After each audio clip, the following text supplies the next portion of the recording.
During the Tudor period, people were grouped in a hierarchy system with the king at the top. The nearer to the top of the system you were, the richer you were. If you were born poor, there was little chance of you becoming rich. People were taught by the church that their position in life was determined by God. Life in Tudor Britain was rough. The average life expectancy was just 35 years. This was due to lack of medical treatment and knowledge of wealth.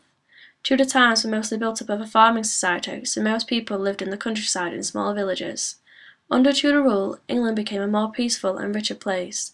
Towns grew larger and the mining of coal, tin and lead became very popular. Wealthy Tudors loved to show off their riches. The clothes they wore and the homes they lived in were all signs of the place in society. Food was another show of wealth. The rich could afford all kinds of meats and fish and expensive wine. The best food was considered to be roast veal and venison. The types of sports or pastimes a person did was another sign of their rank or wealth. The rich had time for falconry, hunting, jousting, tennis, and bowls.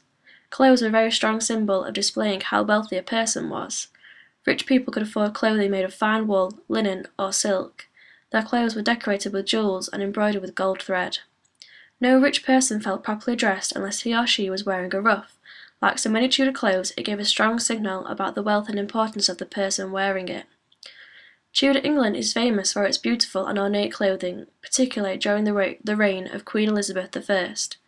Women's dresses became more fitted as a symbol of femininity. Waist and bust were accentuated. Cushions were worn under dresses to fill out the dress to create a full figure, which was seen as very attractive at this time. Rich ladies wore padded skirts, which were held up with loops underneath their dresses. Over these went bodices and colourful floor-length dress. Women would wear very pale white makeup, as this symbolised that they were wealthy, as they didn't work outside like many farmers and peasants. If they did have a tan face, it meant they were poor.